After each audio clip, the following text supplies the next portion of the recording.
Merci beaucoup à tous, mesdames et messieurs, chers invités. Permettez-moi de vous souhaiter la bienvenue dans ce programme dénommé l'ASPAT Séminaire, le laboratoire d'analyse des sociétés et pouvoirs Afrique Diaspora, l'ASPAT, affilié à l'Université Gaston Berger de Saint-Louis, s'affirme comme un haut lieu de réflexion et de production scientifique en sciences sociales à la croisée de plusieurs disciplines. Sa vocation première réside dans l'analyse approfondie des mutations contemporaines affectant les sociétés africaines. Le LASPAT se consacre à l'analyse de problématiques fondamentales telles que les défis démographiques, la démocratie locale, les problématiques liées au numérique, aux politiques publiques, à la sécurité humaine, entre autres, tout en aspirant à proposer des réponses innovantes et adaptées à ces enjeux complexes. À cet égard, le programme LASPAT Séminaire s'inscrit pleinement dans cette dynamique. Il constituera une plateforme propice à la production et à la diffusion de connaissances en permettant aux doctorants et chercheurs de divers horizons de présenter leurs travaux et d'enrichir le débat public. Permettez-moi de me présenter, je suis Mamoudou Lamine Djandi, doctorant en droit privé et sciences criminelles à l'Université Cheikh Anta Diop de Dakar, assistant éditorial à la revue Global Africa et chargé de projet junior au LASPAT.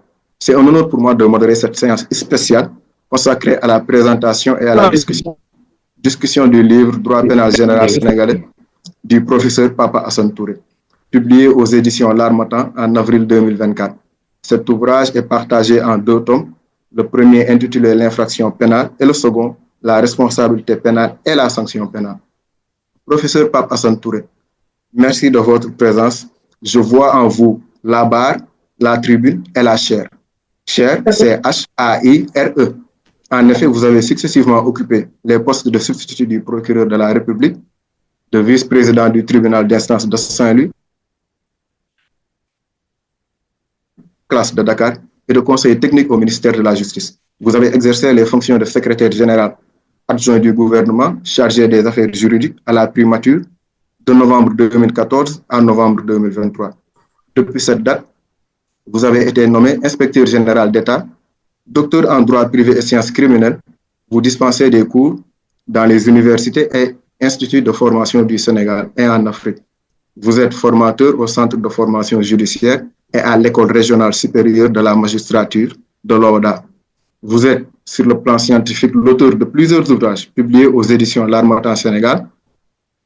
Pour en citer quelques-uns, Le traitement de la cybercriminalité devant le juge, publié en 2014, La réforme de l'organisation judiciaire du Sénégal, publié en 2016, La logistique, technique de conception et de rédaction des lois et des actes administratifs, publié en 2018, Recueil de textes relatifs au travail législatif et réglementaire du gouvernement, publié en 2020, La juridiction compétente statuant à bref délai dans l'espace ODA, publié en 2021. Enfin, vous avez aussi publié en avril 2024 le livre intitulé Les grandes décisions de la jurisprudence de droit pénal général sénégalais.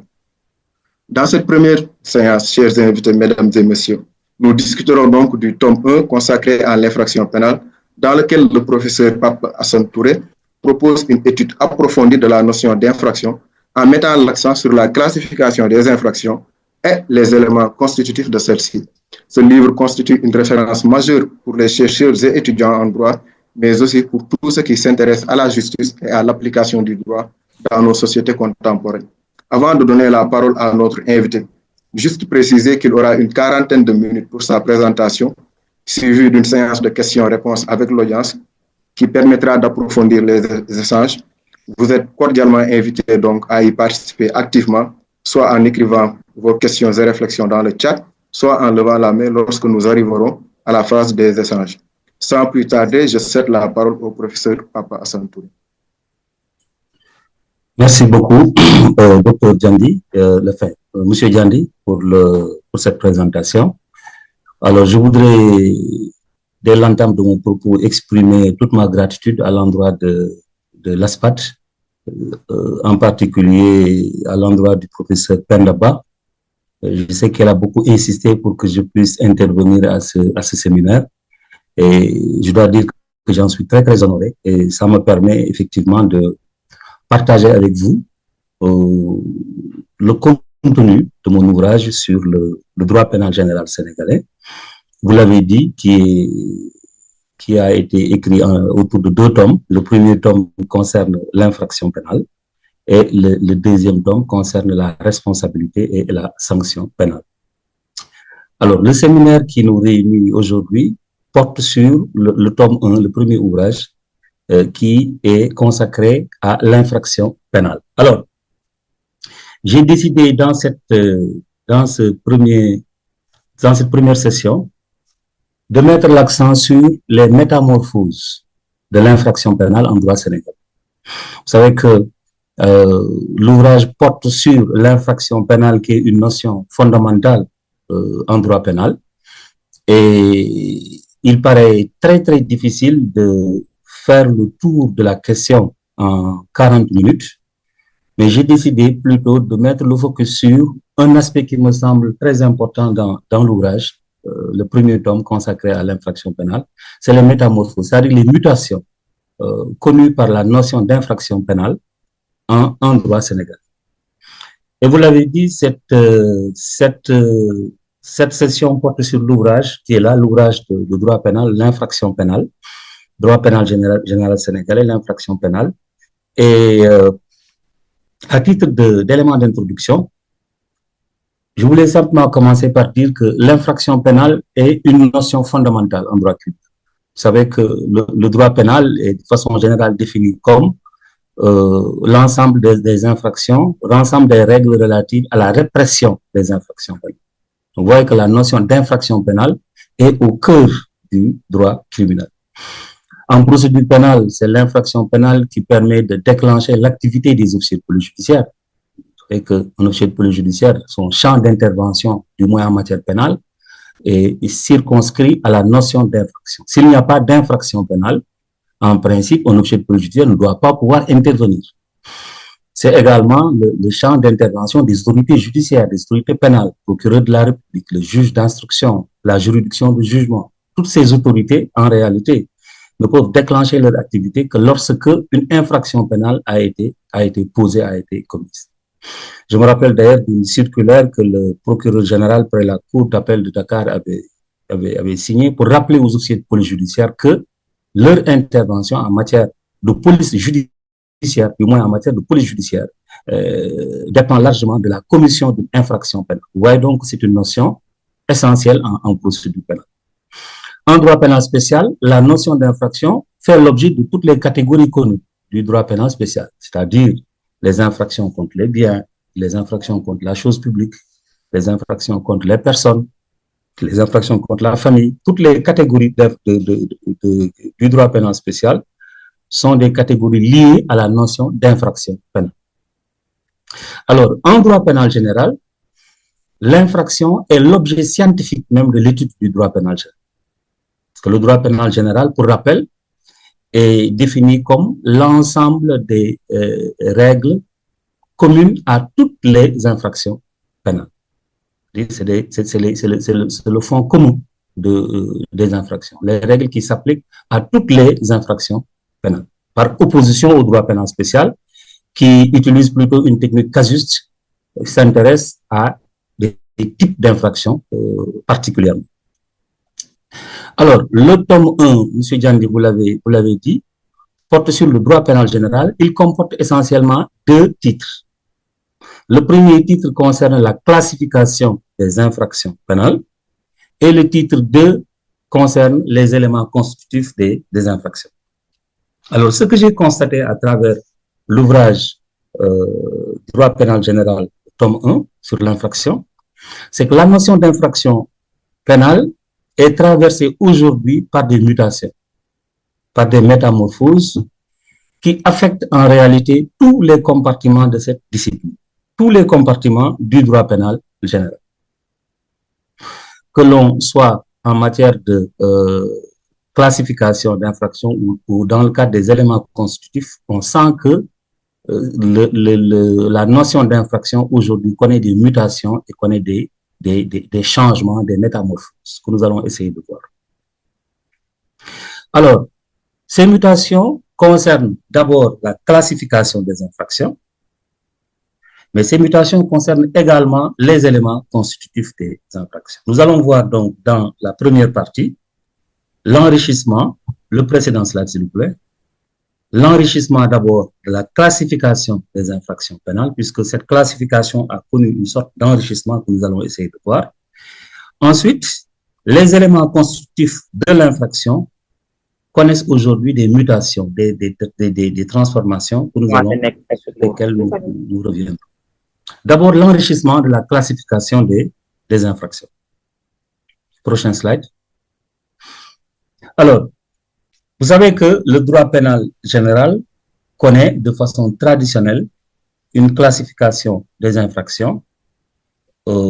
Suivant leur objet, on distingue traditionnellement les infractions de droit commun des infractions spéciales. Alors, les infractions de droit commun, ce sont les infractions qui obéissent à un régime ordinaire, à un régime qui n'est pas un régime particulier par rapport au régime des infractions spéciales. Pas de particularité du point de vue de la procédure, pas de particularité du point de vue de la responsabilité pénale. Donc, ce sont des infractions comme le vol, comme le meurtre, comme le chantage. C'est en tout cas la plus grande, la catégorie la plus importante d'infractions. Par opposition aux infractions de droit commun, les infractions spéciales obéissent à des régimes juridiques spécifiques. Et là, on isole traditionnellement les infractions politiques, les infractions commises par tout moyen de division publique et les infractions relatives au terrorisme. Les infractions politiques peuvent être politiques par nature, c'est-à-dire ce sont des infractions qui concernent l'organisation et le fonctionnement de l'État. C'est des infractions qui sont au cœur de l'organisation et du fonctionnement de l'État.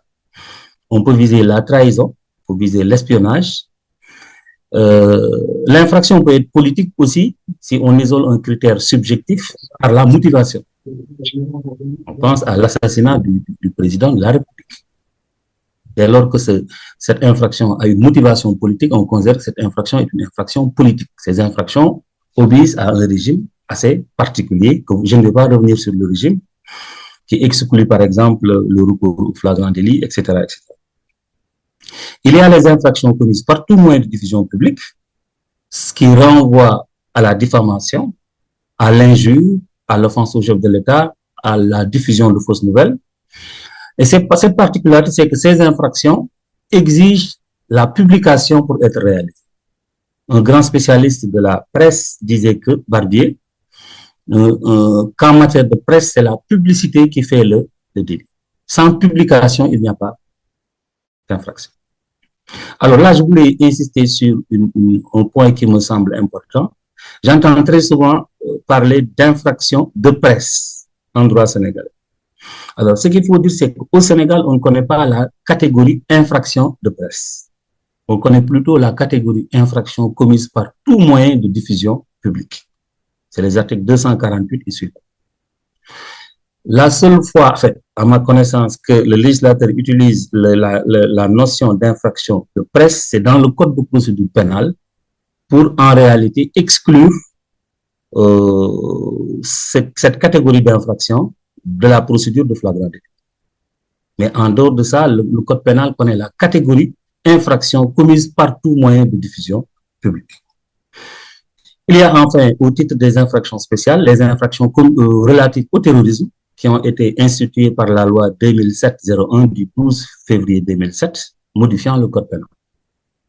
En fait, c'est une grande catégorie d'infractions qui vise les attentats, les complots, les attroupements, la prise d'otages, etc., etc., mais qui ont une particularité, c'est celle d'être commises par un motif de terreur.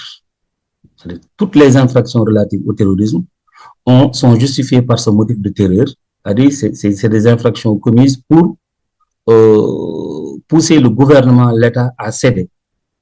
Donc, c'est prévu par les dispositions de la loi de 2007 sur le terrorisme. Cette catégorie aussi est une catégorie d'infraction spéciale. Alors, ce qu'il faut relever au titre des mutations aujourd'hui, c'est qu'on note l'apparition de nouvelles catégories d'infractions. Alors, parmi ces catégories, il y a les infractions relatives à la criminalité organisée. Cette catégorie est prévue par la loi 2021-34 du 23 juillet 2021 qui a modifié le code de procédure pénale. Et ce texte a inséré dans le code de procédure pénale les articles 677-65 à 677-91. Alors, pour la première fois au Sénégal, on a un régime de criminalité organisée. La criminalité organisée au Sénégal, c'est une liste d'infractions. Je ne vais pas revenir sur ces infractions-là. C'est les trafics d'armes, c'est l'association de malfaiteurs, c'est les vols armés, etc., etc. Mais qui sont commises par un groupe criminel organisé. C'est la notion de groupe criminel organisé qui est une notion fondamentale en matière de criminalité organisée. Dès lors que cette liste d'infractions visée par le code de procédure pénale a été commise par un groupe criminel organisé, on considère que cette infraction supporte une qualification d'infraction relative à la criminalité organisée. Alors, il faut distinguer le groupe criminel organisé de la Réunion. Le groupe criminel organisé va au-delà de la Réunion. C'est un groupe constitué d'au moins 3 personnes qui ont pour objectif de réaliser des infractions relatives à la criminalité organisée. Donc, il faut distinguer le groupe criminel organisé de la Réunion, distinguer également le groupe criminel organisé de l'association de malfaiteurs qui est une infraction autonome. Donc, le groupe criminel organisé en droit sénégalais, c'est le critère qui permet d'identifier les infractions relatives à la criminalité organisée. Alors, une question que je me suis posée en lisant ce texte-là, c'est la question du siège du régime relatif à la criminalité organisée au Sénégal. Vous l'aurez constaté que c'est dans une loi qui modifie le code de procédure pénale que le législateur a prévu le régime de criminalité organisée. Alors, donc, une nouvelle catégorie d'infraction a été créée, pas dans le code pénal, mais dans le code de procédure pénale. C'est assez curieux, puisque normalement, le support normatif approprié pour créer une catégorie d'infraction, ça doit être plutôt le code pénal. Le code de procédure pénale concerne plutôt les procédures en général.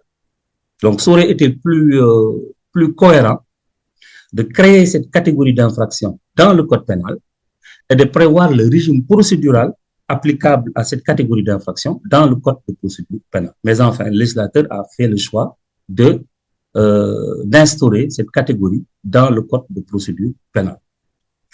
L'autre élément important qu'il faut relever dans le cadre de cette nouvelle catégorie d'infraction, c'est que le législateur a mis en place un régime procédural dérogatoire. Régime procédural dérogatoire qui étend sensiblement les pouvoirs d'investigation des autorités judiciaires. Ouais, un régime de garde à vue spécifique, un régime de perquisition assez dérogatoire, des pouvoirs exorbitants qui sont donnés aux juges d'instruction, aux officiers de police judiciaire. Le juge, par exemple, peut intercepter des communications, des données. Le mécanisme de l'infiltration est également prévu, qui est un mécanisme spécifique à la criminalité organisée. Donc, là, on sent une extension des pouvoirs d'investigation des autorités judiciaires, donc à travers la mise en place de ce régime dérogatoire. Mais il y a un problème d'articulation qui peut se poser, que j'ai soulevé dans un article que j'ai publié dans des mélanges, un article relatif donc à la notion de groupe criminel organisé. C'est que dans la liste des infractions relatives à la criminalité organisée, le législateur vise les infractions de blanchiment des capitaux et de financement du terrorisme. Donc, ce qui veut dire que lorsque le blanchiment de capitaux ou le financement du terrorisme est réalisé par un groupe criminel organisé, c'est le régime de la loi de 2021 sur la criminalité organisée qui a vocation à s'appliquer. Or, nous savons que le blanchiment de capitaux et le financement du terrorisme, et d'ailleurs la lutte contre la prolifération des armes de destruction massive, obéit à un régime spécifique qui est aujourd'hui instauré par l'Union monétaire ouest-africaine, l'UMOA. Il y a aujourd'hui une loi uniforme depuis 2023, une nouvelle loi uniforme sur le blanchiment de capitaux qui a été transposée en droit sénégalais par une loi de 2023. Et cette loi prévoit un régime également dérogatoire. Ouais. Donc, on est en présence de 2 régimes dérogatoires. Donc, la question qui va se poser au juge, c'est forcément quel est, en termes d'articulation, le régime qui va s'appliquer au blanchiment de capitaux ou de financement du terrorisme réalisé par un groupe criminel organisé. Est-ce que ce sera le régime de la loi de 2021 ou le régime de la loi sur le blanchiment qui transpose la la loi uniforme de l'UMOA. À mon avis, on ne peut pas appliquer ici le principe la loi spéciale déroge à la loi générale. On est en présence de deux lois également spéciales. Par contre, je pense que les principes tirés de la primauté du droit communautaire, le principe tiré de la primauté du droit communautaire, qui est consacré en droit UMOA comme en droit UMOA, pourrait permettre d'appliquer les dispositions de la loi sur le blanchiment de capitaux et le financement du terrorisme et d'écarter le régime spécifique prévu par la loi de 2021 sur la criminalité organisée. Prochain slide. Alors, deuxième catégorie d'infractions, nous sommes en train donc de parler des nouvelles catégories d'infractions qui ont été consacrées. À part les infractions relatives à la criminalité organisée, on a une nouvelle catégorie également, les infractions relatives à la criminalité économique et financière. C'est une loi 2023-14 du 2 août 2023 et qui modifie le code de procédure pénale également. Cette loi a institué un nouvel organe juridictionnel qu'on appelle le pool judiciaire financier qui va remplacer la Cour de répression de l'enrichissement illicite. Donc la CRI va disparaître. Mais la CRI disparaît, mais l'infraction d'enrichissement illicite subsiste. Donc les dispositions de l'article 163 bis qui incriminent l'enrichissement illicite subsistent encore dans notre arsenal pénal.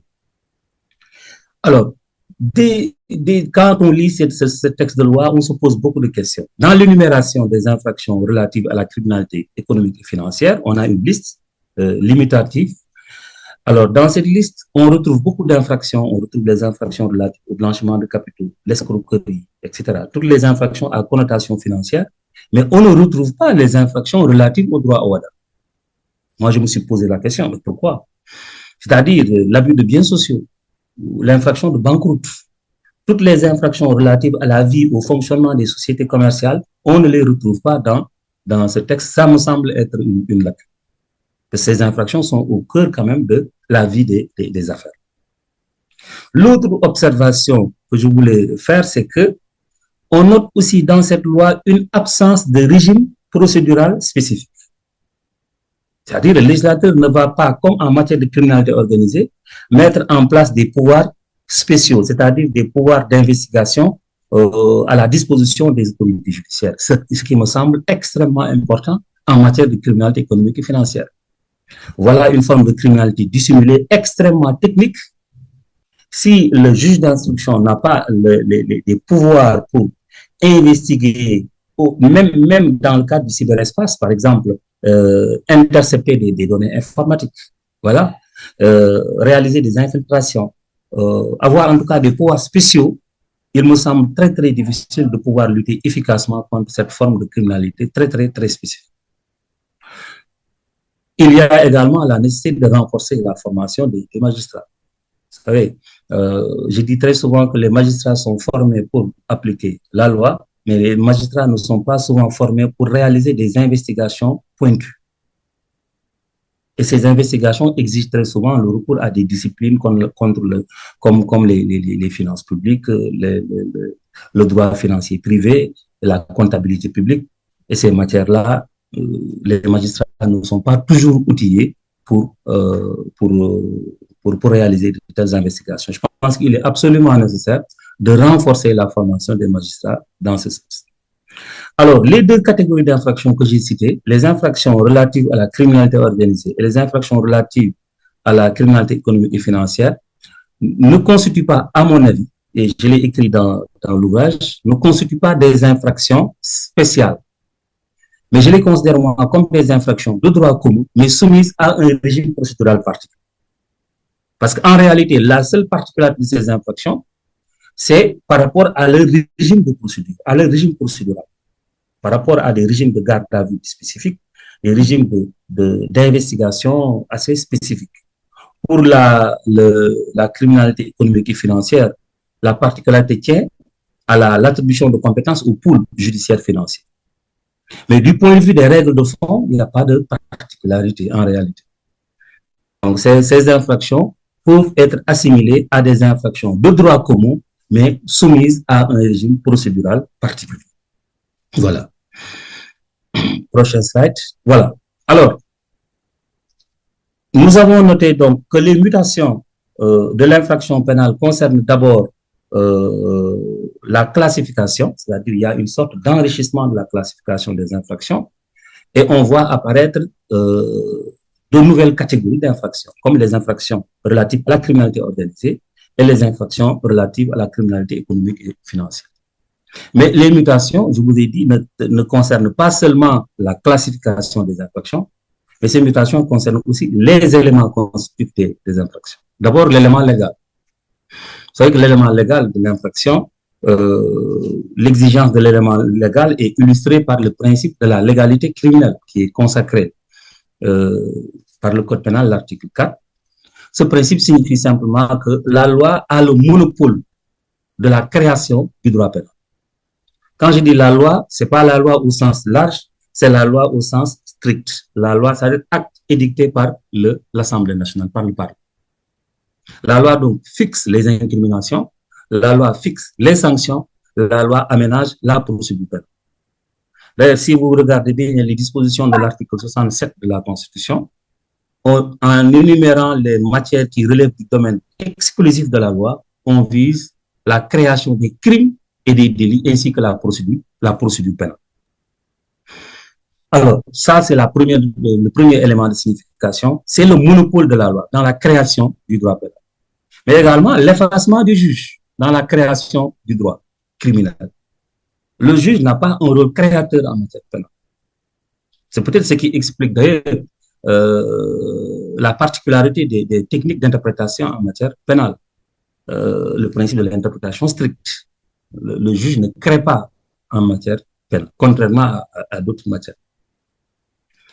Je pense que c'est Portalis qui disait qu'en matière pénale, il faut des lois précises et points de jurisprudence. Ça, c'est la conception classique. Mais de nos jours, il y a une sorte de remise en cause du monopole législatif. Et un auteur a même parlé de la légalité criminelle malmenée. La légalité criminelle est malmenée aujourd'hui en droit pénal. D'abord, nous avons constaté que il y a une reconnaissance d'une compétence réglementaire en matière contraventionnelle. Le pouvoir exécutif n'est pas totalement diminué en matière pénale. On lui reconnaît des compétences et c'est constitutionnel. La Constitution, en disant que la création des crimes, des délits et la procédure pénale relèvent du domaine législatif, l'article 76 ajoute que tout ce qui n'est pas du domaine de la loi relève du domaine réglementaire. Donc, en conséquence, création des contraventions bascule dans le domaine réglementaire. Et réglementaire. Tout le droit contraventionnel, c'est-à-dire le droit pénal spécial des contraventions et le droit pénal général des contraventions. Vous voyez dans le code des contraventions, qui est un décret, qui est institué par un décret, il n'y a que des contraventions qui sont prévues et qui sont prévues par un acte réglementaire. Dans le code des contraventions, on retrouve également des principes généraux relatifs au droit contraventionnel, c'est-à-dire une sorte de droit pénal général contraventionnel qui est dans le code des contraventions. Donc, on peut dire clairement que tout ce qui est contravention, c'est dans le domaine du règlement. C'est le président de la République qui légifère, entre guillemets, par voie décrétale. Il y a également autre élément de remise en cause de la légalité classique, c'est le recours à la procédure d'habilitation législative. L'article 77, que vous connaissez très bien, habilite le président de la République à intervenir dans le domaine du pouvoir législatif. Et quand il le fait, il intervient par ordonnance. Il y a une loi d'habilitation qui habilite le président à intervenir dans le domaine du pouvoir législatif. Et a posteriori, il y a une loi de ratification pour valider les ordonnances qui ont été prises. Alors, cela veut dire quoi concrètement? Cela veut dire que le président de la République peut, après habilitation, mais édicter peut prévoir des crimes, prévoir des délits, prévoir une procédure pénale. Je dois dire que dans l'histoire du Sénégal, je n'ai pas beaucoup constaté le recours aux contraventions, aux ordonnances pour prévoir des crimes ou des délits, mais on a vu qu'on a eu recours à des contraventions pour prévoir une procédure pénale ou pour prévoir la mise en place d'organes judiciaires. Pour la première fois, par exemple, le Conseil supérieur de la magistrature a été organisé par une ordonnance de 1960. C'est pour dire que cette possibilité est ouverte et les pouvoirs publics pourraient utiliser cette brèche pour faire irruption dans le domaine purement pénal. Alors, ces mutations concernent également la concurrence. C'est-à-dire que c'est un élément vraiment extrêmement important. C'est une sorte de communautarisation du droit pénal. C'est-à-dire la remise en cause de la légalité criminelle classique est illustrée surtout par la concurrence du droit communautaire, la communautarisation du droit pénal. Certaines organisations d'intégration, certaines organisations communautaires, si vous voulez, ont mis en place une politique d'intégration imparfaite. C'est le cas de l'OHADA. C'est le cas de l'OHADA. Vous connaissez l'article 5 du traité de l'OHADA qui prévoit une sorte d'éclatement de l'élément infractionnel. L'article 5 prévoit que le législateur communautaire prévoit les incriminations et les législateurs nationaux prévoient les sanctions pénales. Ouais, donc, ça veut dire concrètement quoi? Ça veut dire que le législateur sénégalais aujourd'hui n'est plus habilité, en tout cas dans les matières qui relèvent du droit OHADA, le législateur sénégalais ne peut pas intervenir pour incriminer un comportement. Pour ce qui est le droit pénal général, droit des sociétés commerciales, procédure collective, droit des sociétés coopératives, etc. Et toute autre matière, hein, ouais, le texte dit toute autre matière que le législateur communautaire veut insérer dans le domaine du droit OHADA. Donc là, c'est vraiment une limitation des compétences du législateur. D'autres organisations vont plus loin. Ils mettent en place une politique d'intégration pénale non parfaite. Et je donne souvent l'exemple du droit UMOA. Je dis bien UMOA, pas UMOA, Union monétaire ouest-africaine. En lisant les dispositions des articles 17 et 34 du traité de l'UMOA, on se rend compte que dans certaines matières, le législateur UMOA a mis en place une politique d'uniformisation. Ces matières, c'est le blanchiment de capitaux, le financement du terrorisme, les systèmes de paiement, hein, d'accord, l'usure, le faux monnayage. Dans ces matières-là qui sont listées par l'article 17 du traité de l'UMOA, là, on a mis en place une politique d'uniformisation. Qu'est-ce qui se passe? Ça veut dire que le législateur communautaire va très souvent d'abord prendre une directive au niveau de l'UMOA pour encadrer, par exemple, si on prend l'exemple du blanchiment de capitaux, c'était une directive qui a été prise. La directive a été incorporée dans une loi uniforme.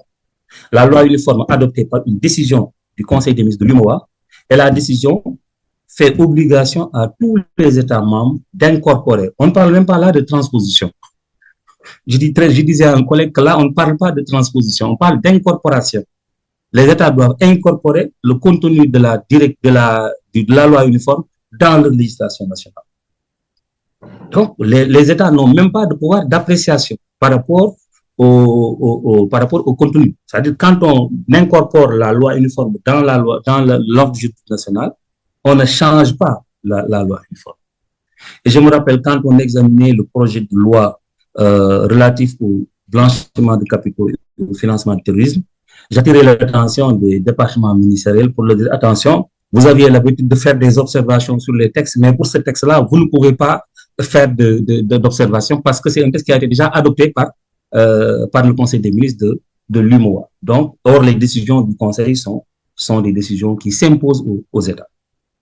Si on prend l'exemple du faux monnayage, c'est une autre voie procédurale qui a été utilisée. Le Conseil des ministres a adopté une loi uniforme et dans la décision du Conseil des ministres, on fait obligation aux États de transposer, d'incorporer la loi sur le faux monnayage dans les législations nationales. Et le Sénégal l'a fait par une loi 2018-02 du 23 février 2018.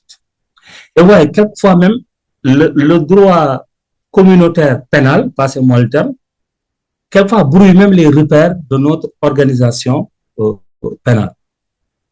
Si on prend l'exemple de cette loi sur le faux monnayage, il y a une disposition qui est contenue dans la loi uniforme qui a été transposée en droit sénégalais, qui attribue compétence aux juridictions correctionnelles pour juger les crimes de faux monnayage.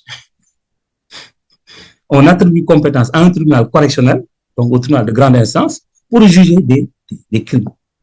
Et ça déroule très souvent des collègues qui m'appellent quelquefois pour qu'on discute de ça.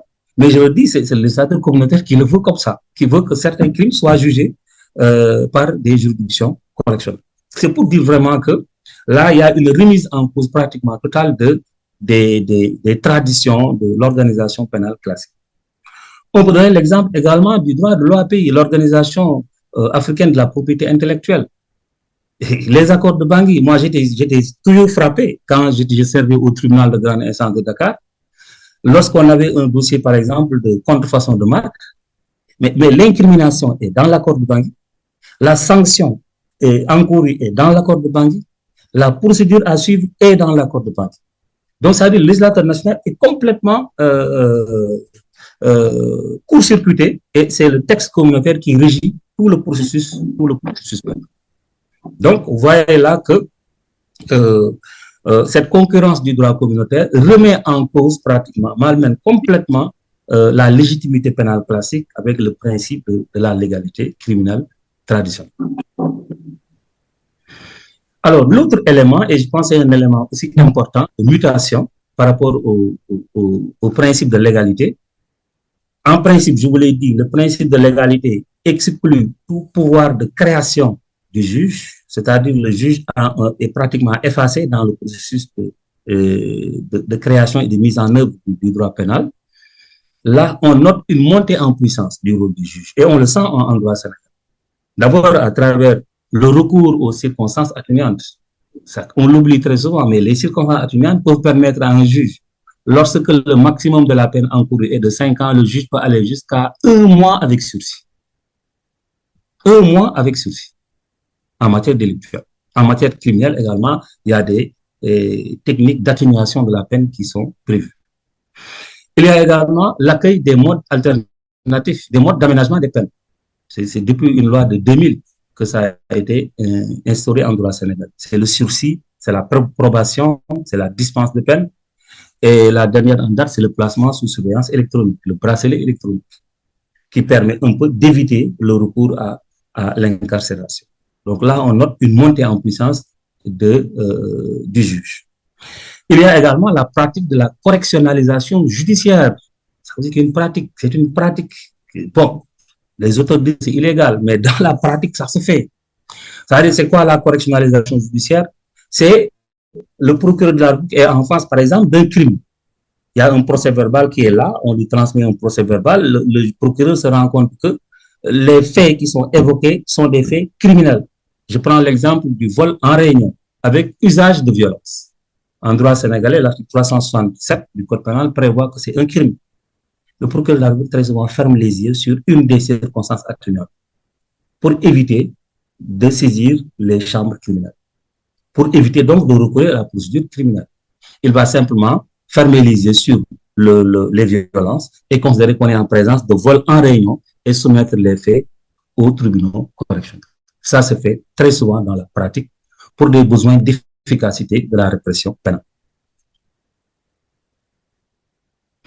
Alors, au titre maintenant de l'élément matériel, nous avons vu à quel point l'élément légal de l'infraction a été un peu remis en cause dans la pratique et en droit d'ailleurs. Mais aussi l'élément matériel. Vous savez, l'élément matériel est un élément aussi important de constitution de l'infraction qui exige pour la constitution de l'infraction la réalisation d'un fait matériel objectivement constatable. Pour qu'une personne puisse faire l'objet de poursuite, puisse être incriminée, il faut que cette personne réalise un fait matériel objectivement constatable. Quand je parle de fait matériel, ça peut être une action ou une omission. Il y a un grand principe qui veut qu'il n'y ait pas d'infraction sans activité matérielle. Alors, mais dans une approche classique, les auteurs disent très souvent que le droit pénal, surtout le droit pénal classique, est un droit qui est infecté de matérialisme. Ça veut dire que c'est une discipline qui est orientée pour l'essentiel vers la protection des biens tangibles, des biens matériels. Ça, on le note. Des biens matériels. Et c'est normal, je dis très souvent, c'est normal, puisque le droit pénal sénégalais est inspiré du droit pénal, du code pénal français de 1810 à une époque de révolution agricole. Le droit pénal ne connaissait pas les biens immatériels. L'électricité est venue après. Maintenant, quand on parle de données informatiques, de systèmes informatiques, dans le cadre de la cybercriminalité, ça devient encore plus compliqué. Mais dans une approche classique, le droit pénal ne connaissait pas les biens intangibles, les biens immatériels. Et d'ailleurs, je vous renvoie à une jurisprudence classique de l'arrêt Baudet, 1837, qui disait que pour soustraire, il faut prendre, enlever, ravir. Donc, le vol suppose un élément corporel, matériel. Aujourd'hui, on note une tendance à une dématérialisation des infractions pénales. Surtout, j'insiste là-dessus, surtout en droit pénal des atteintes juridiques aux biens. Les atteintes juridiques aux biens visent le vol, l'escroquerie, l'abus de confiance, le recel, le chantage et l'extorsion de fonds. Ces infractions-là, qui concernent des infractions aux biens, ont connu une dématérialisation progressive que nous allons essayer de voir. D'abord, il y a une évolution de la jurisprudence criminelle sénégalaise. En matière de vol, un juge du tribunal de grande instance de Diourbel a rendu une décision le 3 juin 2010. Le juge a admis que le vol était constitué dans le cadre d'une captation frauduleuse de programme de Canal+. C'était une personne qui avait mis en place une sorte de décodeur pirate et par ce moyen, il parvenait à capter les programmes de Canal+. Il y a eu des poursuites. Le juge a considéré que c'est un vol. C'est un vol. C'est très, très discutable. Est-ce que on peut considérer dans ce cas qu'il y a soustraction frauduleuse? C'est des questions, mais le juge ne s'est pas posé beaucoup de questions. Il a considéré que le simple fait de capter ces programmes en utilisant un moyen frauduleux constitue un vol au sens de l'article 364 du Code pénal. La Cour d'appel est allée encore plus loin dans l'affaire de la clinique du Cap. C'est une affaire que je cite très souvent dans mes cours sur la cybercriminalité. Une dame avait été licenciée par la clinique du Cap. Elle saisit le tribunal du travail pour obtenir des indemnités de rupture, de licenciement et autres. Elle revient dans les lieux de l'entreprise avec une clé USB à grande capacité. Elle copie à l'insu de la clinique, à l'insu donc de son employeur, une grande masse de données. Et ce qu'elle voulait, c'est utiliser ces informations durant l'instance sociale. Elle a été interpellée et poursuivie et le parquet a visé le vol de données informatiques. Dans son raisonnement, le juge dit que l'article 364 parle de vol, en incriminant le vol, parle de choses et ne distingue pas entre les choses matérielles et les choses immatérielles. En conséquence, le juge a considéré qu'il y a vol, en considérant qu'on ne distingue pas là où la loi ne distingue. C'est une décision très, très contestable. Moi, j'ai écrit à plusieurs reprises que cette décision est très, très, très discutable.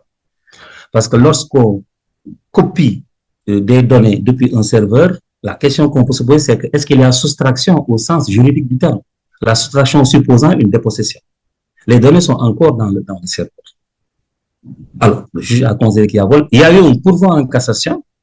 Malheureusement, le pourvoi était irrecevable et la Cour suprême n'a pas eu l'occasion de se prononcer sur cette question très intéressante du vol par simple copiage de données informatiques. Le tribunal de grande instance dans l'affaire Madiambal Diagne, c'est une affaire qui a été jugée en 2006, a considéré que le fait pour le directeur de publication du journal Le Quotidien de publier le procès-verbal d'audition à l'époque de l'ancien Premier ministre, M. Idriss Seck, le fait de le publier constitue un recel provenant de la violation du secret. Hein?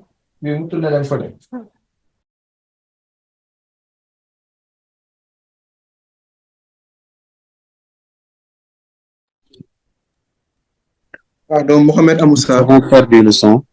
Le micro du professeur a été coupé. Effectivement. Oui, c'est bon, vous m'entendez, hein? Vous m'entendez? Parfait, prof, on vous entend. Oui, c'est bon, merci. Voilà, donc je disais que dans l'affaire Madiambal Diagne, donc le juge a considéré que le fait pour le directeur de publication de publier donc, dans son journal, le procès-verbal d'interrogatoire de M. Idriss Seck, une affaire qui était en cours, qui était pendante devant le doyen des juges d'instruction, constitue un recel. Donc, un recel d'éléments dématérialisés. Moi, je considère que le recel, ça a été dématérialisé depuis très, très longtemps. Parce que dès lors qu'on a admis le recel tirer profit, le recel peut porter sur une entité immatérielle. D'ailleurs, je vous rappelle une jurisprudence de 1977, que le professeur Bullock a amplement commenté. Une personne avait pris place dans un véhicule volé. En connaissance de cause, le juge a considéré que c'est un recel. Cette personne a tiré profit d'un bien qui provient de la commission d'une infraction. Alors, cette évolution de la jurisprudence criminelle sénégalaise s'est traduite en législation.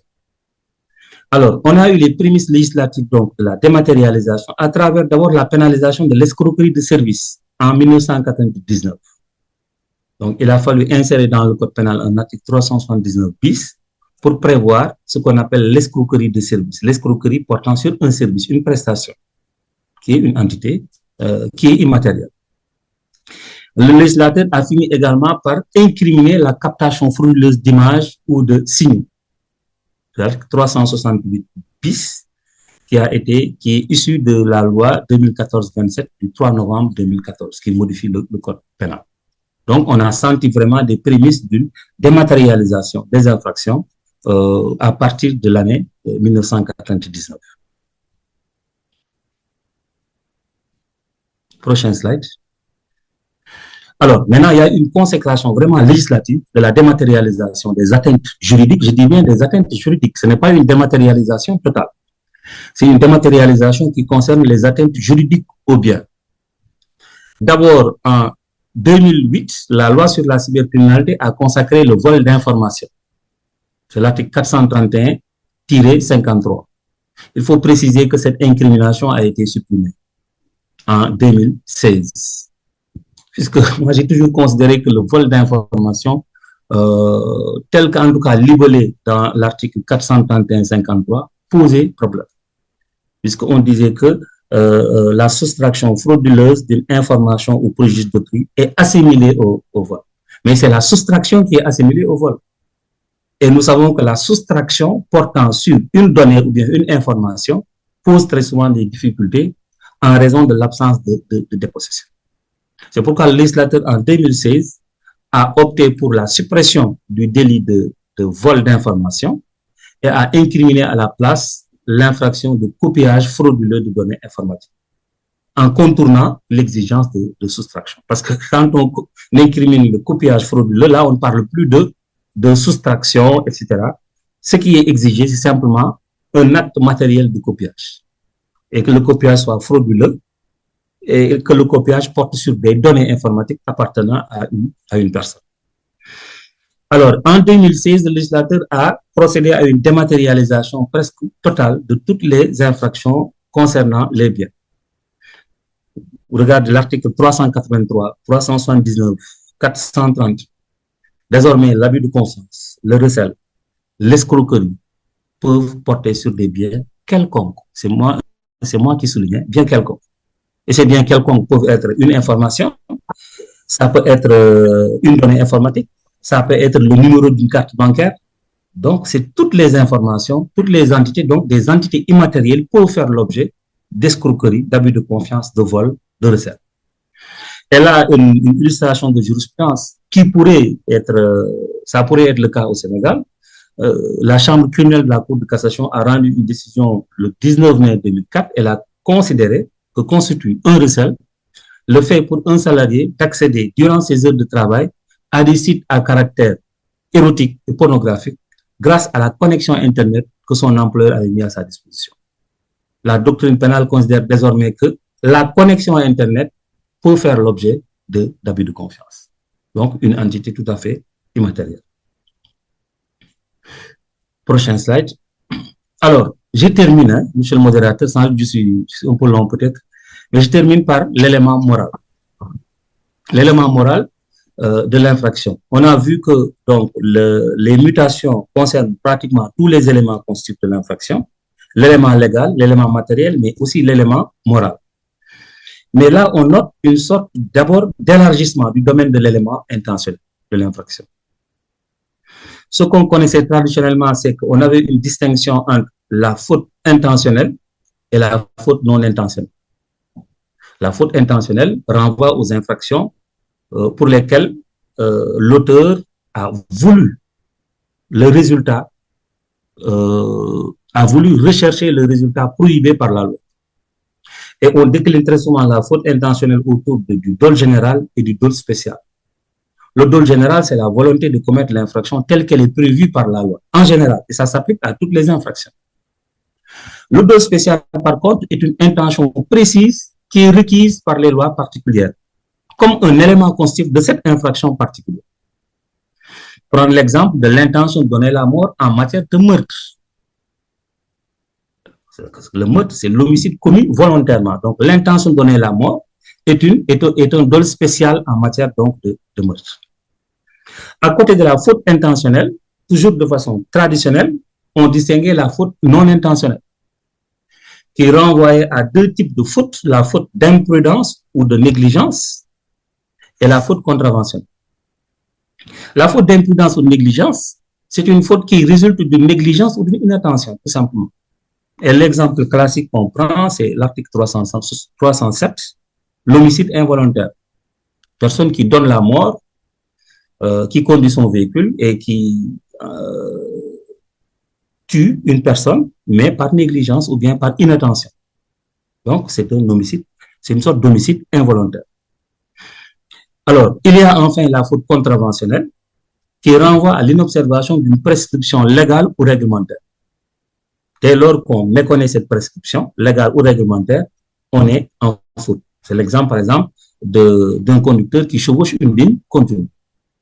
Là, c'est une contravention et dès lors que la faute est commise, on considère que c'est une faute contravention. Alors, prochain slide. Alors, aujourd'hui, l'évolution est liée au fait que le législateur a consacré une nouvelle catégorie de faute qu'on appelle la faute de mise en danger délibéré. Ça, c'est vraiment nouveau. C'est la loi 2016-29 du 30 novembre 2016 qui a prévu une nouvelle infraction qu'on appelle la mise en danger d'autrui. L'article 307 bis du Code pénal. En fait, la faute de mise en danger délibéré est une faute qui est à cheval entre la faute intentionnelle et la faute non intentionnelle.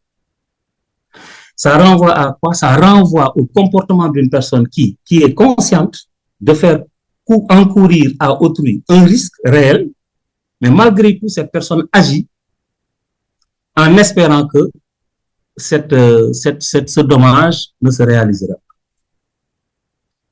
Il y a un jugement qui a été rendu par le tribunal de grande instance hors classe de Dakar le 6 juin 2017, que j'ai cité d'ailleurs dans l'ouvrage du tome 1. Et j'ai repris cette décision dans l'ouvrage sur les grandes décisions de la jurisprudence de droit pénal général.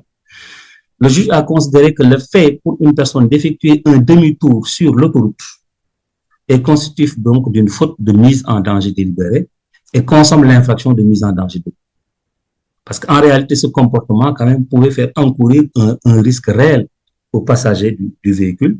Et malgré tout, cette personne s'est livrée à cette manœuvre. Le juge a considéré que l'infraction donc de mise en danger d'autrui est consommée et que le comportement de cette personne-là pouvait être assimilé. Cette personne, en tout cas, a commis une faute de mise en danger délibéré. Donc, c'est vraiment une nouvelle catégorie de faute qui a été consacrée par la loi de 2016 à travers l'incrimination donc de la mise en danger d'autrui. Alors, il y a également, au-delà donc de l'élargissement du champ de l'élément matériel de l'infraction, on constate une tendance à l'éviction de l'élément intentionnel. Quelquefois, le législateur va plus loin, le législateur écarte tout simplement l'élément intentionnel. C'est-à-dire c'est une infraction qui n'exige pas un élément intentionnel. Et ça renvoie à ce qu'on appelle les délits matériels. Une catégorie d'infractions punissables du seul fait de l'accomplissement matériel des faits, indépendamment de la constatation d'une faute. Donc, on n'exige pas une intention. Dès lors que la personne réalise l'acte matériel considéré comme infractionnel, on considère que la répression peut jouer. Alors, le prototype vraiment de l'infraction matérielle, c'est l'infraction douanière. J'ai même échangé avec un ami douanier sur la question, qui a publié un excellent ouvrage, le docteur Malik Faye, un ouvrage sur le droit douanier sénégalais. Les dispositions de l'article 347 du Code des douanes prévoient que sous réserve de l'alinéa 2 de ce texte, les contrevenants ne peuvent bénéficier d'aucune excuse sur l'intention. Donc, en droit douanier, en réalité, l'intention n'est pas un élément exigé pour la constitution du délit douanier, de l'infraction douanière. Et la jurisprudence française admet aujourd'hui que la force majeure est considérée comme la seule cause d'irresponsabilité pénale effective en matière douanière. C'est-à-dire qu'on ne peut pas invoquer le fait que je ne savais pas, je n'étais pas conscient de, etc. Pour les infractions douanières comme la contrebande, etc. C'est la matérialité des faits qui importe. Alors, en définitive, le dernier slide. En définitive, vous l'aurez constaté avec moi, l'infraction pénale est une notion fondamentale en droit pénal. C'est une notion fondamentale de l'œuvre pénale. C'est-à-dire, l'infraction est même l'essence du droit pénal. Sans infraction, on ne peut pas parler de droit pénal. Infraction, c'est une notion fondamentale. Mais de nos jours, on note que cette notion est en pleine mutation et elle est traversée par des métamorphoses, par des mutations très profondes.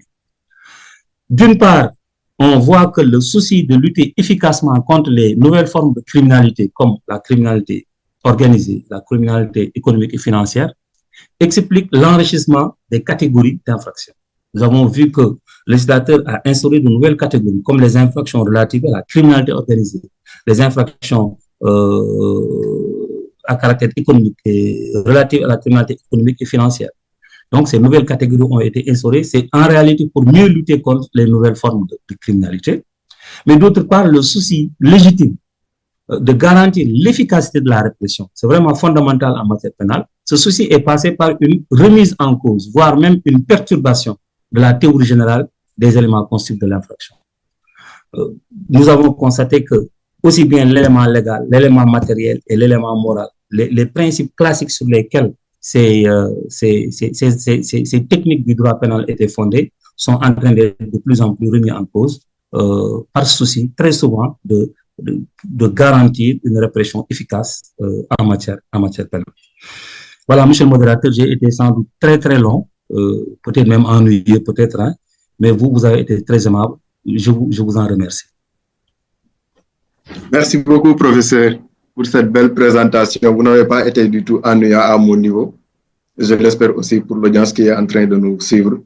Vous êtes revenu donc assez largement sur l'enrichissement de la classification des infractions pénales en première partie, ensuite sur les mutations des éléments constitutifs de l'infraction.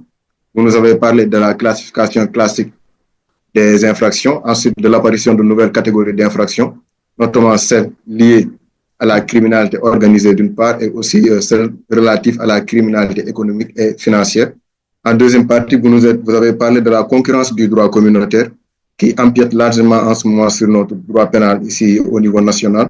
Et aussi, vous nous avez également parlé de la montée en puissance du rôle du juge. Merci beaucoup pour votre présentation qui a été très riche en sources législatives à travers les lois, mais aussi des sources judiciaires, notamment à travers la jurisprudence. J'avais une question donc liée à l'actualité aussi. Récemment, le 28 mai et le 4 juin 2024, suite à l'élection du président de la République, Bassirou Diomaye Faye, des assises nationales de la justice ont été organisées. Et aussi, il y a eu des recommandations qui ont été faites. Et parmi ces recommandations clés, certaines ont rapport avec le droit pénal. Certaines proposaient même des révisions par rapport à la matière pénale. Maintenant, la question qui est la mienne en ce moment, c'est celle de savoir, par rapport au fait de proposer réduire, d'enlever au juge, c'est-à-dire le fait de vouloir les infractions qui prévoient des sanctions pénales, c'est-à-dire la privation de liberté. Par exemple, comme les infractions, vous en avez parlé, je ne dirais pas délit de presse, hein, comme les prévoit au niveau des articles 248 à 253, mais les articles, les délits de fausses nouvelles commis par tout moyen de diffusion publique. Est-ce que vous pensez qu'on doit enlever la privation de liberté pour ces personnes qui commettraient ce genre d'infraction? Peut-être aller jusqu'à vers des sanctions pécuniaires et se limiter à ça et enlever la peine privative de liberté. Vous parlez de la diffusion de fausses nouvelles particulièrement ou pas, vous parlez de toutes les infractions de presse, de toutes les infractions et spécifiquement celles liées aux diffusions de fausses nouvelles? Peut-être c'est une question d'option, tout simplement. Moi, j'ai été dans le comité de rédaction du projet de code de la presse à l'époque. Donc, déjà, à l'époque, le problème s'était posé. On parlait de dépénalisation des délits de presse. C'est-à-dire, certains avaient proposé tout simplement de supprimer les peines d'emprisonnement encourues pour les infractions de presse et de prévoir à la place des peines d'amende, tout simplement. Donc, c'était en réalité une déprisonnalisation. On devait enlever les peines d'emprisonnement et mettre à la place des peines d'amende. Mais à l'époque, finalement, c'est les parlementaires même qui se sont opposés à ce projet de texte. Et si vous voyez dans l'actuelle mouture du code de la presse, il y a encore des peines d'emprisonnement qui sont prévues. Et dans le code pénal, si vous voyez bien les infractions de diffamation, d'injure, d'offense au chef de l'État, de diffusion de fausses nouvelles, il y a toujours des peines d'emprisonnement qui sont en cours. Alors, moi, je pense, si vous voulez mon point de vue personnellement, moi, je pense que l'évolution aujourd'hui au niveau constitutionnel et au niveau international, il peut être prévu de maintenir les infractions de presse, puisque après tout, c'est des infractions quand même qui sanctionnent les abus à la liberté d'expression. C'est-à-dire, on vous dit, la Constitution a consacré la liberté d'expression. L'article 10, on peut exprimer ses idées par la plume, la parole, par l'écrit, mais il ne faut pas aussi abuser de sa liberté d'expression. Donc, en fait, toute la théorie des infractions commises par tout moyen de division publique, c'est la théorie de l'abus à la liberté d'expression. Donc, vous avez la liberté de vous exprimer, mais ne portez pas atteinte à l'intégrité, à la considération de personne. Ne portez pas atteinte à la sécurité des publics, etc., etc., etc. Parce que quand on incrimine la diffamation, on protège la considération des personnes. Donc, je ne pense pas qu'il faille aller jusqu'à supprimer ces différentes incriminations. On peut les maintenir. Maintenant, peut-être la peine pourrait être modulée, puisque de plus en plus, dans certains pays, on n'envisage pas de peine d'emprisonnement, ne serait-ce que pour certaines infractions de presse qui impliquent des relations privées.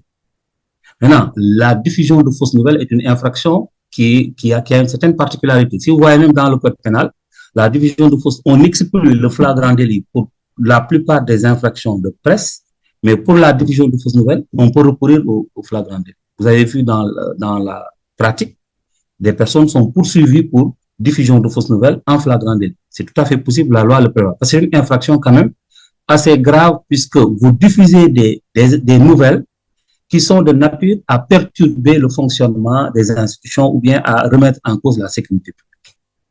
Donc, peut-être que des peines peuvent subsister pour la diffusion de fausses nouvelles, mais pour les autres catégories d'infractions commises par tout moyen de diffusion publique, comme la diffamation, l'injure, on pourrait plutôt mettre l'accent sur la réparation civile du préjudice que plutôt sur la peine d'emprisonnement. Merci beaucoup, professeur. On reste toujours dans l'actualité avec une question au niveau du chat.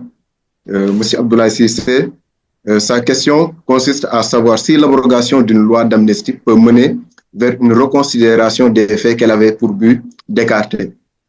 Oui. Bon, c'est vrai que c'est un débat qui est souvent posé. Les gens se posent la question de savoir s'il est possible d'abroger la loi d'amnistie qui est déjà intervenue. Vous savez que l'abrogation ne dispose que pour l'avenir. L'abrogation, c'est pas le retrait. En droit administratif, vous savez, quand vous retirez un acte administratif, Le retrait dispose pour l'avenir, mais efface les effets de l'acte dans le passé. Quand vous procédez à l'abrogation d'un acte législatif, cette abrogation ne peut disposer que pour l'avenir. Alors, certes, des personnes ont pu bénéficier des effets de la loi d'amnistie, mais dans le passé.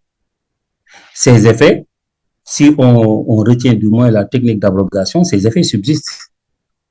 L'abrogation ne pourra avoir pour effet que d'envisager les situations qui vont se présenter dans le futur.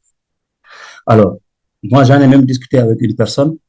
Moi, il me semble que ce sera ça poserait énormément de problèmes juridiques d'envisager l'abrogation d'une loi d'amnistie. Puisque l'objectif qui est visé, c'est très souvent de remettre en cause des situations qui étaient déjà acquises. Or, si vous retenez la technique de l'abrogation, cette abrogation ne pourra disposer que pour l'avenir. Elle ne pourra pas avoir des effets dans le passé. Donc, il me semble que les gens qui en parlent peut-être ne mesurent pas la portée de la technique de l'abrogation, et peut-être même que les objectifs qui sont visés à travers le recours à l'abrogation ne pourront pas être atteints. Dans tous les cas, c'est une problématique qui va se poser une fois que les pouvoirs publics, je ne sais pas s'ils vont recourir à cette technique, mais ça posera quand même quelques difficultés au plan juridique. Merci beaucoup, professeur. Nous avons encore une autre question au niveau du chat. Juste à rappeler que si vous voulez aussi, vous pouvez lever la main pour prendre la parole. Il y a M. Biran Sall qui voulait savoir si la cybercriminalité, la criminalité organisée, le crime financier et environnemental sont des catégories de criminalité transnationale organisée. Non, vous savez, la criminalité transnationale organisée, telle que fixée dans la loi de 2021, c'est une liste limitative d'infractions. Donc, on retrouve effectivement la cybercriminalité, puisqu'aujourd'hui, on peut avoir une cybercriminalité organisée. Si vous voyez bien dans la liste de la loi de 2021, on vise les infractions relatives aux technologies de l'information et de la communication. Donc, lorsque ces infractions relatives au TIC sont réalisées par un groupe criminel organisé, ces infractions basculent en criminalité organisée. Donc, on peut parler d'une cybercriminalité organisée. Pour les infractions à caractère économique et financier, c'est la même observation. C'est visé, mais on ne l'a pas formulé comme ça, mais c'est des catégories d'infractions. Par exemple, une escroquerie qui est réalisée par un groupe criminel organisé relève de la criminalité organisée. Donc, il faut toujours s'attacher à la liste qui est prévue dans la loi de 2021 pour voir si les catégories d'infractions y figurent. Et ensuite, la deuxième observation, c'est que est-ce que ces catégories d'infractions sont réalisées par un groupe criminel organisé? Si c'est le cas, c'est le régime de la criminalité organisée qui a vocation à s'appliquer. Mais je peux dire clairement qu'en matière de cybercriminalité, la cybercriminalité fait partie des infractions qui peuvent être considérées comme des infractions relevant de la criminalité organisée. Merci beaucoup, prof. Tout à l'heure, avant que l'on démarre cette conférence, je discutais avec une amie qui m'a posé une question qui m'a vraiment étonné. Pas dans le sens de mon ignorance, mais juste le fait que d'habitude, nous les juristes, on est tellement habitués à être enfermés dans notre jargon juridique. On pense souvent que les autres, pour des notions qui sont à notre niveau accessibles, mais pour eux, c'est difficile. Ils ont une autre compréhension. Par exemple, sur le fait de savoir qu'est-ce qu'une infraction, qu'est-ce qui distingue une contravention d'un délit ou bien d'un crime. Est-ce que vous pouvez peut-être revenir un petit peu là-dessus? Ça paraît évident pour nous juristes, mais pour nous juristes, même privatistes, or pour d'autres, c'est un peu compliqué. Ouais. Non, c'est ça. C'est-à-dire l'infraction pénale. Je pense que vous m'aviez même posé une question similaire. L'infraction pénale, quand on parle d'infraction pénale, on distingue cette notion parce que l'infraction pénale renvoie à la faute pénale. C'est pour distinguer cette notion de la faute civile, de la faute disciplinaire, parce qu'il y a d'autres types de fautes qui existent. Quand on parle de faute pénale, ça renvoie à l'infraction. L'infraction, c'est une action ou une omission humaine, mais qui est prévue et punie par la loi pénale. C'est-à-dire qu'on peut avoir un comportement qui est sanctionné, mais dès lors que la sanction n'est pas une sanction de nature pénale, une peine d'emprisonnement, peine d'amende, ne peut pas parler d'infraction. C'est pourquoi on dit que c'est une action ou une omission humaine prévue et punie par la loi pénale. Maintenant, il y a des catégories d'infractions. Ces catégories, c'est les crimes, les délits, les contraventions. Les crimes c'est la catégorie la plus, c'est-à-dire, c'est du point de vue de la gravité, les crimes constituent les infractions les plus graves.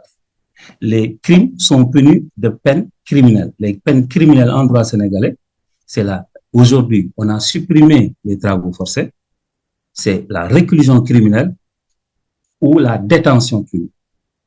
La réclusion criminelle, c'est la peine criminelle de droit commun. La détention criminelle, c'est très souvent une peine criminelle encourue pour les infractions politiques.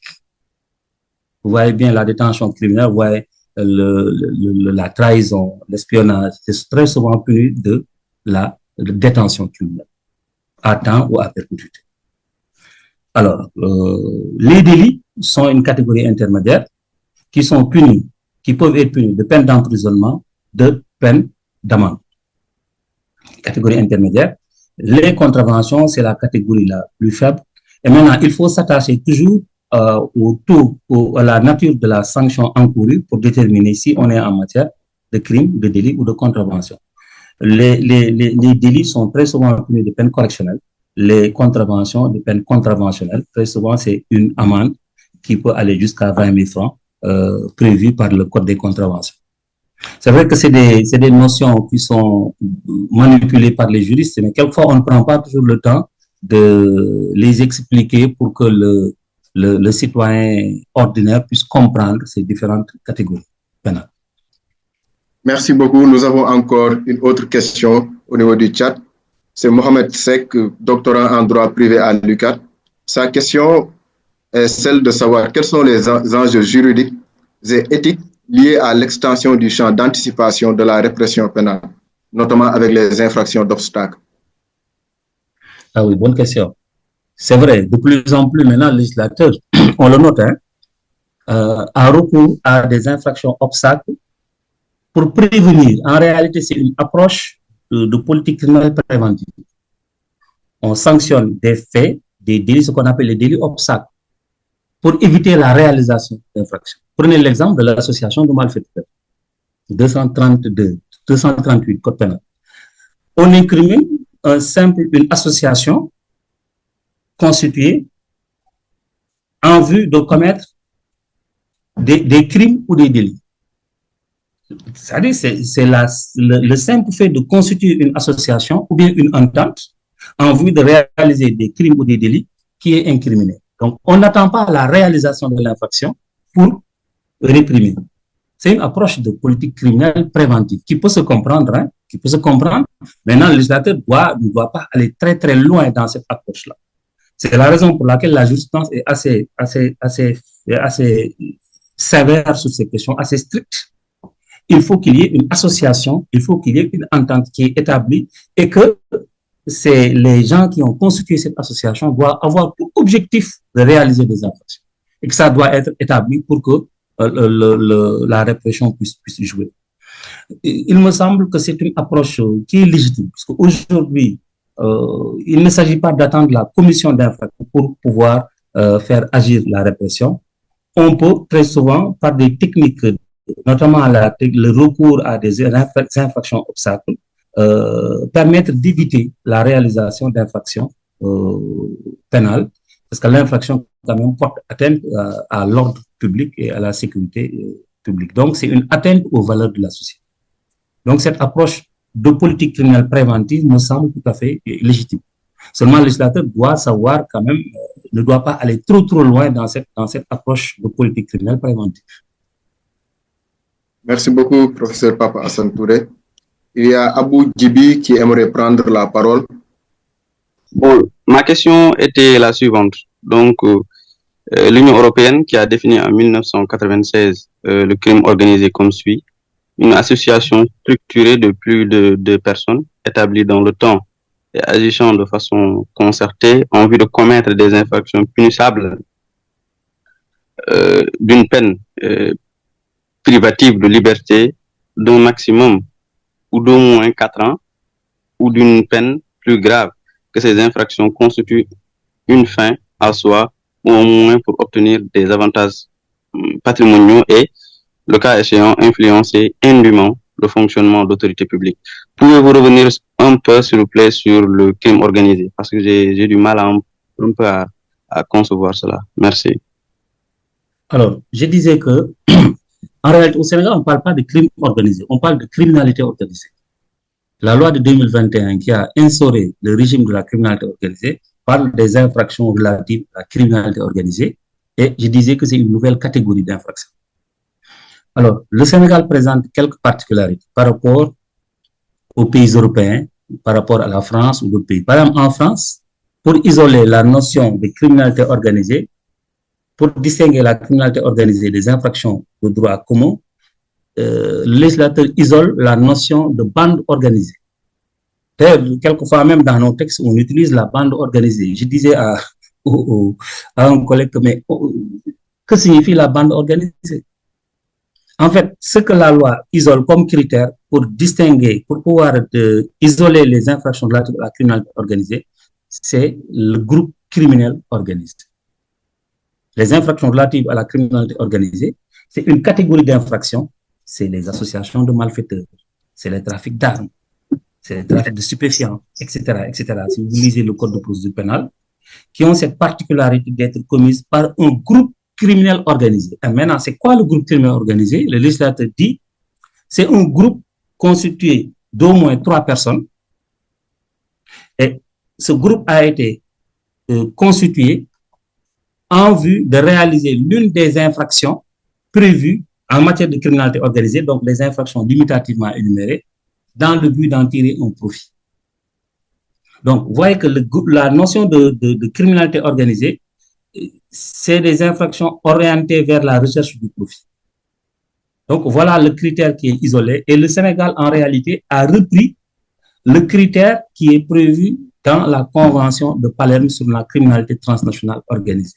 La notion de groupe criminel organisé. On ne parle pas de bande organisée au Sénégal. Donc, il faut toujours s'attacher à la liste des infractions et qu'il faut vérifier si ces types d'infractions sont réalisés par un groupe criminel organisé au sens du code de procédure pénale.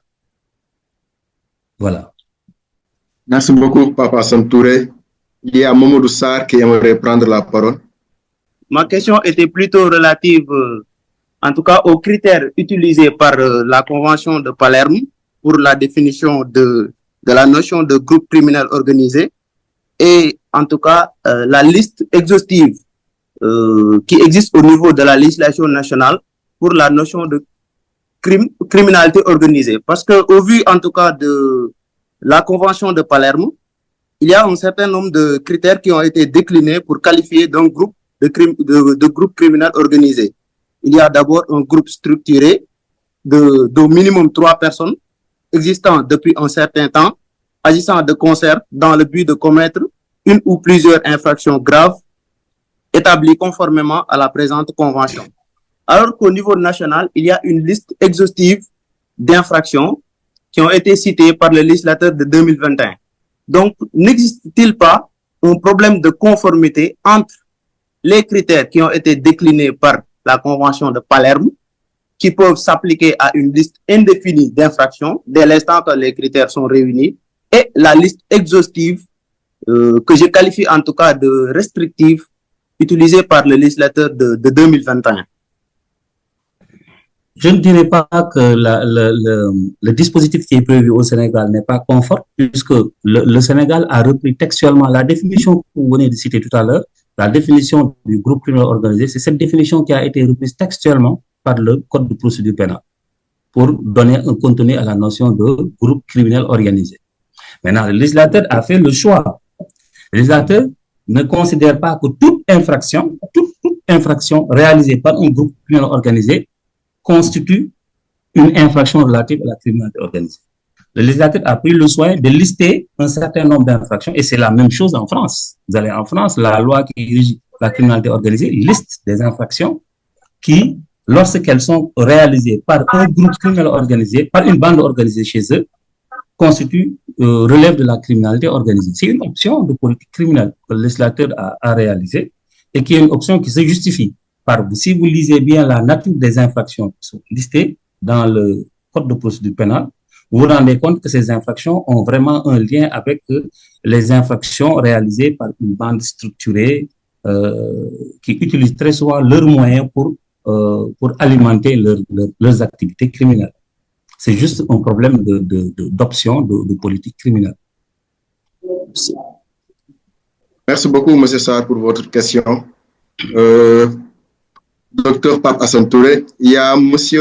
Yoroba sur le fait de la concurrence du droit communautaire qui aimerait savoir par rapport à l'ingérence des normes communautaires sur notre politique criminelle. Est-ce que le fait que les organisations communautaires légifèrent en matière pénale ne viole pas la Constitution? Comment ce procédé est-il accepté? Oh, bon, c'est un peu plus compliqué. On ne peut pas dire de façon radicale que ce procédé viole la Constitution. Parce que n'oubliez pas que le droit communautaire a une base constitutionnelle. Il ne faut pas l'oublier. Rappelez-vous, si on prend l'exemple de l'OHADA, le Conseil constitutionnel avait été saisi pour se prononcer sur la conformité du dispositif prévu par l'OHADA à la Constitution. Vous savez qu'en droit OHADA, ça ne concerne pas rien. Ce n'est pas lié au droit pénal. Le recours n'était pas lié au droit pénal, c'est les dispositions de l'article 14 du traité qui prévoit que en cassation, c'est la Cour commune de justice d'arbitrage qui est compétente. Et on écarte la compétence des cours suprêmes nationales. Alors, la Cour a estimé que le fait que la CCJA soit compétente et qu'on écarte la compétence des législations nationales ne viole pas la Constitution. La Cour estime que c'est une sorte d'abandon ou de limitation de souveraineté justifiée par le besoin d'aller vers l'unité nationale, l'unité africaine. La Cour a convoqué les dispositions du traité, du préambule de la Constitution, qui dispose que le Sénégal ne ménagera aucun effort pour la réalisation de l'unité africaine. Et la Cour a estimé que cette disposition pouvait justifier une sorte d'abandon de souveraineté au profit de l'organisation communautaire. Le même raisonnement pourrait être fait même en matière pénale. Le droit communautaire a une base constitutionnelle. Une base d'abord constitutionnelle. C'est d'ailleurs la raison pour laquelle on considère que la Constitution est la norme fondamentale prime sur toutes les autres normes. Donc, je ne pense pas qu'il soit possible de dire que le fait d'attribuer compétence en matière pénale aux organisations communautaires viole la Constitution, parce que la Constitution prévoit même la possibilité, comme le dit le Conseil constitutionnel, de sorte d'abandon de souveraineté pour les besoins de la réalisation de l'unité africaine, pour les besoins du développement d'organisations communautaires. Donc, je pense que même si demain un recours avait été fait devant le Conseil constitutionnel ou bien une demande d'avis, le Conseil risque de rappeler sa jurisprudence de 1993, je pense que c'était en 1996, lorsqu'il avait été saisi par rapport à la conformité du dispositif OHADA à la Constitution du Sénégal. Merci beaucoup, Papa Hassan. J'ai une question aussi par rapport à l'actualité. Au niveau dans les assises nationales de la justice, on a beaucoup parlé de décoloniser, qui est un terme en vogue en ce moment. Pensez-vous qu'on puisse décoloniser le droit pénal sénégalais qui a un soubassement très, très français? Décolonisation, c'est une notion bizarre. Hein? La décolonisation, c'est comme si notre droit avait été colonisé. Bon, décolonisation, ça dépend de ce qu'on entend par décolonisation. Ce qui est sûr, c'est qu'il y a un lien de filiation réel entre le droit sénégalais, je ne parle même pas du droit pénal, mais du droit sénégalais et du droit français. Ça, c'est incontestable. Si vous prenez l'exemple de la matière pénale, vraiment, je vous ai dit que le droit pénal sénégalais est inspiré du code pénal français. 1810, le code pénal a évolué, le droit sénégalais a évolué avec. Donc, vraiment, notre droit est... D'ailleurs, si vous voulez comprendre, c'est le professeur Ndiaoudjouf qui me disait que si vous voulez comprendre le droit pénal, vous voulez comprendre la procédure civile, vous voulez comprendre pas le droit de la famille. Le droit de la famille, c'est lié au statut personnel, mais il y a des droit pénal, procédure civile. Il faut il faut aller vers le droit français. C'est-à-dire, aujourd'hui, vous voulez, par exemple, là, je suis en train de travailler sur un ouvrage sur la procédure civile, mais moi, je suis obligé d'aller consulter les ouvrages de droit français, mais pas de cette époque-là, hein, mais les ouvrages de droit français, Solus et Perrault, des années 70, parce que le droit français a évolué depuis. Donc, il y a vraiment un lien étroit entre le droit sénégalais, parce que nous avons hérité de ce droit-là. Donc, décoloniser, je ne sais pas ce qu'on appelle par décoloniser, ce qu'on met dans décolonisation du droit pénal, mais dans tous les cas, il y a en tout cas ce lien de filiation qui existe entre les deux droits. Merci beaucoup, prof. Il y a Abou Djibi Malor qui aimerait intervenir. Oui, professeur, donc, j'aimerais un peu poser sur une question sur la cybercriminalité. Je pense avoir lu quelque part sur l'œuvre de Pape Gueye lorsqu'il dit que la cybercriminalité aujourd'hui n'est plus une simple gêne occasionnée par un petit groupe de pirates informatiques qui consultent les données d'autrui. On peut m'expliquer ou bien m'éclaircir en ce qui concerne la cybercriminalité, la manière dont on la voit aujourd'hui? Ce que le docteur Pape Gueye veut dire simplement, c'est que il y a une tendance c'est-à-dire à une organisation structurée de la cybercriminalité. Ça, c'est une vraie tendance aujourd'hui. Vous savez, il y a deux tendances aujourd'hui de la cybercriminalité. De plus en plus, c'est une criminalité économique et financière. Les cybercriminels recherchent de l'argent. C'est-à-dire, les activités cybercriminelles sont orientées vers la recherche du profit. De plus en plus, quand vous lisez les ouvrages de droit pénal économique, vous avez toujours un chapitre sur la cybercriminalité. Première tendance. Deuxième tendance, la criminalité est devenue une criminalité organisée. C'est ce que le docteur Pape Gueye veut dire. Une criminalité organisée, c'est-à-dire c'est une criminalité qui met en avant des bandes organisées. Vous prenez par exemple les bandes de cyber-escrocs, mais le tribunal de grande instance a rendu une décision dans les années 2017, mais une décision qui a montré que en matière d'escroquerie et de falsification, de fraude aux cartes bancaires, mais ces infractions mettent en avant des bandes organisées. C'est-à-dire des bandes qui existent au Sénégal, en Côte d'Ivoire, au Mali, au Burkina Faso, et c'est des bandes qui sont extrêmement structurées. Traditionnellement, on disait que la cybercriminalité, c'est une criminalité passionnelle. C'est ce que les criminologues disaient, quoi. Les cyberdélinquants accèdent au système d'information par besoin de montrer qu'ils ont les capacités techniques de pénétrer un système d'information. Ce n'est plus le cas aujourd'hui. Ou du moins, enfin, c'est dépassé cette conception. Aujourd'hui, de plus en plus, les cybercriminels sont organisés, sont structurés.